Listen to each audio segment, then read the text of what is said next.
នេះទូរស័ព្ទដំបូងរបស់បងប្អូនវាចេញអញ្ចឹងតែវាមានវងមូលទូចអានឹងសម្គាល់ខាង Wanta driver ផងយើងហ្នឹងហើយនៅពេលដែលភ្ញៀវគាត់ចាប់ដើមហៅគាត់ចុចគឺ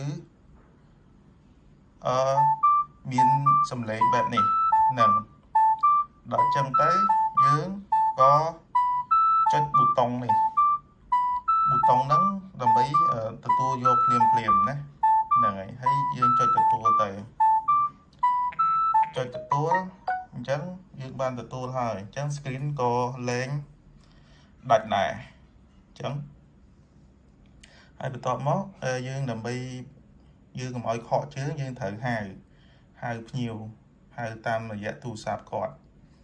កុំឲ្យទៅខកជើងសម្គាល់ថាគាត់នៅកន្លែងណាឲ្យគាត់ចាំអញ្ចឹងណាថាប្រហែលនាទីយើងទៀតយើងចេញទៅហើយយើងចុចទូរស័ព្ទទៅអាហ្នឹង direct ទៅមកតាមប្រព័ន្ធផ្សេងតែបើសិនបងប្អូនថាទុកចិត្តហើយយើងមិនបាច់ខលក៏បានអាហ្នឹងស្អីលើបងប្អូនថាតែដើម្បីបញ្ជាក់ឲ្យទៅខកជើងអញ្ចឹងណាហ្នឹងហើយយើងទៅត្រឡប់ទៅតពណ៌យើងវិញអញ្ចឹងយើងទៅយកទីតាំងដែលបងប្អូនភ្ញៀវគាត់ដើរទៅអញ្ចឹងយើងចុច In 500 meters, turn right onto Street 598. យើងចុច start ទៅវាទៅហើយតែបើយើងទៅដល់ហើយយើងបិទវិញមកហើយអាហ្នឹងយើងទៅដល់គោលដៅអតិថិជនណាហ្នឹងហើយយើងបានទទួលបញ្ជាក់ថាបានទទួលហើយយើងចុចទៅតាមគោលដៅដែលអតិថិជនគាត់ដៅ Head towards Street 107ទៅណាទៅណីអញ្ចឹងណាហ្នឹងហើយយើងត្រឡប់មកតពណ៌ដើមវិញយើងអានេះយើងទៅដល់គោលដៅហើយយើងបិទក៏បានដែរហ្នឹងហើយបន្ទាប់មកយើងបញ្ចប់ដំណើរផងយើង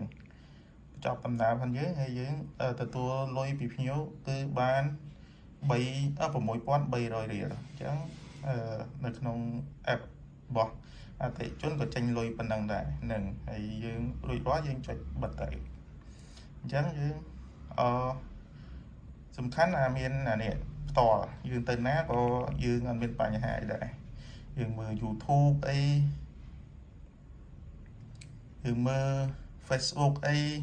សំខាន់អានេះមានអនឡាញយើងបានអាចទទួលបានរហូតអញ្ចឹងណាហ្នឹងហើយវិធីប្រើស្រួលងាយតែប៉ុណ្្នឹងទេបងប្អូនបាទ